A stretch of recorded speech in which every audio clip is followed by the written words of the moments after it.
A property line dispute. It's a story as old as the Bible, but this dispute turned violent and the entire thing happened on camera. We're going to break it down for you guys right now.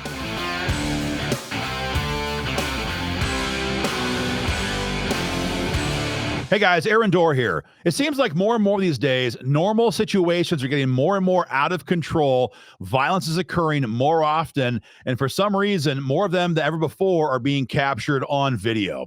We're going to break down this self-defense shooting situation from right outside of Indianapolis, and we're going to discuss what we think happened here, what was done right, what was done wrong, but we want you guys to tell us what you think. What do you think was done right? What do you think was done wrong? What would you do if you were the guy at the fence line, or if you were the guy on the other side of the fence who you'll see in the video here in just a moment?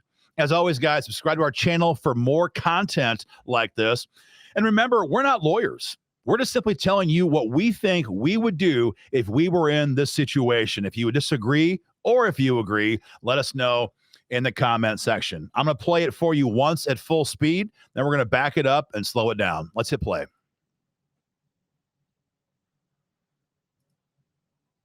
I think we're on slow motion. Let me speed it up for you. All right. This guy is kicking the fence, trying to take apart the fence, getting angry. He's kicking it. The whole thing is being captured on a game camera in the neighbor's garden. And right now, the neighbor and this guy are talking smack, and it's so vulgar, we can't play it for you on YouTube, or else it would get pulled from our channel. In particular, the guy in the lawnmower is talking very poorly about the other guy's wife. At this point, the guy gets on his lawnmower and he begins to drive forward, which you'll see here in just a moment. He takes off on his lawnmower, still shouting. You think it's over, but then the guy backs up on his lawnmower. You see a gun come out. You see this guy draw a gun. A gunfight ensues. Both sides are firing right now at the other. Both sides are firing. Multiple shots fired. The guy on the ground was shot 4 times. 4 times in the chest, the guy on the lawnmower. And then, it's almost magic. He stands up, as you're about to see, and he walks off the screen. Wait for a couple more seconds and you'll see it. Absolutely incredible.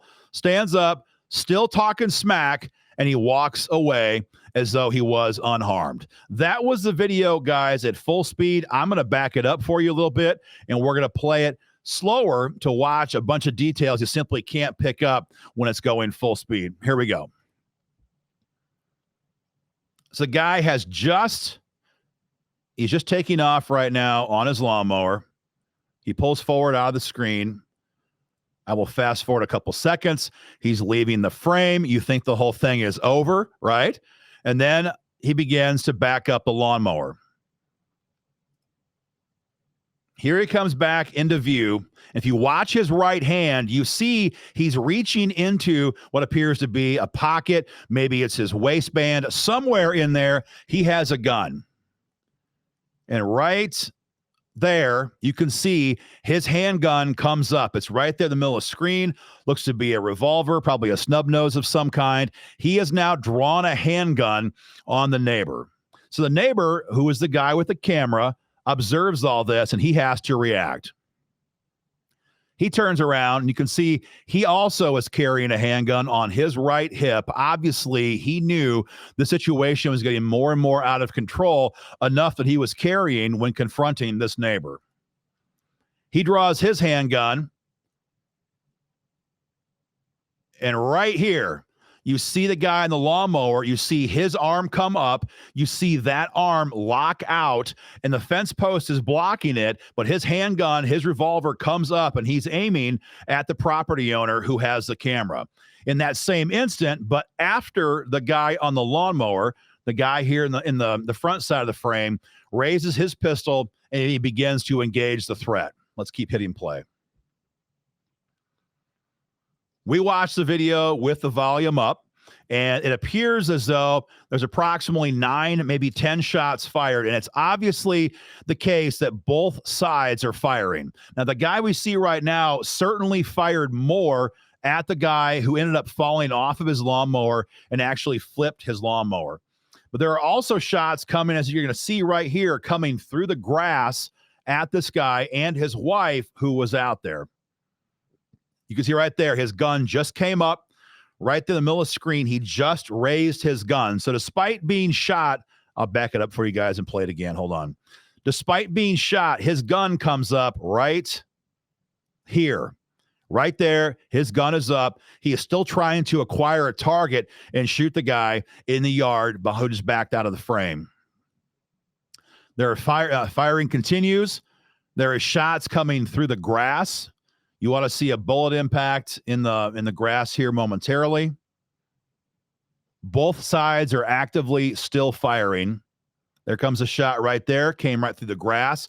You can see how it disrupts the grass pattern, and then the shooting stops. And then again, like I said, you fast forward 6 to 10 seconds, you think it's over, and the guy who was hit on the ground 4 times in the chest stands up as though it's magic, and he takes off. This is still in slow motion, mind you. He takes off walking across the yard. I do not think he is armed at that point. Certainly his left arm is disarmed. We can't quite get a good view of his right because of the foliage, but we believe that he is disarmed at that point. Now, let me cut to the chase on what happened, and then we'll discuss some of the details. So this case involved the neighbor, the guy you see right here. His name was Jeffrey Weigel, and he ended up getting charged by the DA's office with criminal negligence and recklessness involving a firearm. He was sentenced to prison for 6 months of confinement. The neighbor who engaged this guy, his name was Dean Keller. He is an Indianapolis firefighter, and he was not charged in this situation. So clearly, this video was proof positive to the county authorities on who began this fight and who had to respond to this case of lethal force or attempted lethal force. So first, we have some tactical things to go over. Then we're going to discuss some legal things to go over. First things first, we have to carry all the time these days. This guy clearly had a situation with his neighbor. Things were definitely tense before this video was shot. But this day and age, you need to be carrying almost every single place you go outside of your home. Obviously, be careful and carry in places where you're legally allowed to carry. We're not going to give you legal advice on how to interact with a gun-free zone sign. I'm simply saying if you do not have a handgun in your immediate vicinity, when something pops off, you'll simply not be able to defend yourself or your loved ones. This guy, Mr. Keller, gets high marks for having a handgun available just in case. I want to also point out, though, the assumption factor here. It's easy to assume, if you're Mr. Keller, that having shot this guy at least 4 times in the chest, it'd be easy to assume the fight is over. But that clearly was not the case. Clearly, that was not the case. And so, well, there's a long time where people thought that having a handgun was sufficient. These days, you must be considering backup ammunition when you're out with your family and your loved ones. Because when the lull in the firing took place, that was the time for a tactical reload. Now, we don't know if Mr. Keller was carrying backup ammo or not. What I'm saying is that was the time to do it. When the shooting stopped, at that point, Keller had shot somewhere we think around 8 to 9 rounds. If he had a 15-round magazine, which it looks like he had a full-size handgun, probably had 6, maybe he had 7 rounds left in the gun. But that's the time to do that tactical reload to make sure that you're topped off in case that fight resumes. Because, as we see right here, this guy was not out of the fight. This guy, Mr. Weigel, was so angry that he stood up like Lazarus and walked right off the set. It was incredible. If Mr. Weigel had chosen to pick up his handgun and re-engage with Mr. Keller, that is where he'd have to have a fully topped off handgun. So use that break in the action to top off your handgun and be moving for cover and get off the X and get away from where that guy last saw you standing. I guess I'd finally close the tactical side by simply saying it's a sad fact, but it's where things are today. You can no longer assume the best in all people around you. You just simply don't know these days what your neighbor's going through, what your coworker is going through, what someone who you've known for a long time from school, from church, what they are going through. And these days, you must be more cautious in considering a random situation like this that shouldn't be a big deal, but instead results in a gunfight. Be very careful with that. Now, when it comes to the legal side, we give high props to Mr. Keller for having a camera.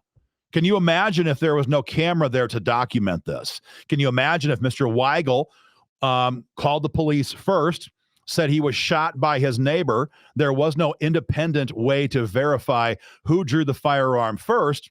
It'd be very likely Mr. Keller would be headed to prison today. Very likely indeed. So Mr. Keller gets high props for having a camera on site. My guess is the camera was there to watch the fence because Mr. Weigel clearly was trying to break down the guy's fence. But for whatever reason, the camera was there and it captured the entire thing. And that camera very likely saved Mr. Keller from criminal charges. Now, Indiana has a stand your ground law. It was weak at first. It has been beefed up a couple of years ago. The state has a pretty strong and robust stand your ground law. But I would also point out on the tactical side, it is important to be the first person to make the phone call to 911. I'm talking legal tactics at this point. Legally, it is important to be the first person who calls 911. Some situations are cut and dry. A home invasion, you're in your bed, someone breaks in your home, it's pretty obvious. You're the good guy, he's the bad guy. You had to use your firearm in self-defense. But some situations are much more confusing. This situation is an example of a confusing situation. The video helps him, but be sure once the fight is actually over, not this situation here, but once the fight is actually over, be the first person to call 911. You want the authorities to see you as the victim when they first arrive on scene. If it's a back and forth, he said, she said, it is critical you're the first voice that they hear. So we give Mr. Keller high props again for having a firearm, for being armed, for having a quick reaction time when he saw the gun in Mr. Weigel's hand, for having the camera here to backstop himself. He gets high props, high praise for that. But again, wow, Mr. Weigel shot 4 times, stands up, and walks away. That was a fight that only ended because Mr. Weigel chose to no longer engage. Guys, that's our take on this video. That's our reaction to this. What do you think? Leave your feedback in the comment section. What would you do? In fact, if you disagree that Mr. Keller was the innocent party, be sure and send as well. Let us know what you think about both sides of this debate. Follow our page, guys, for more content and join the fight today at joinafa.org.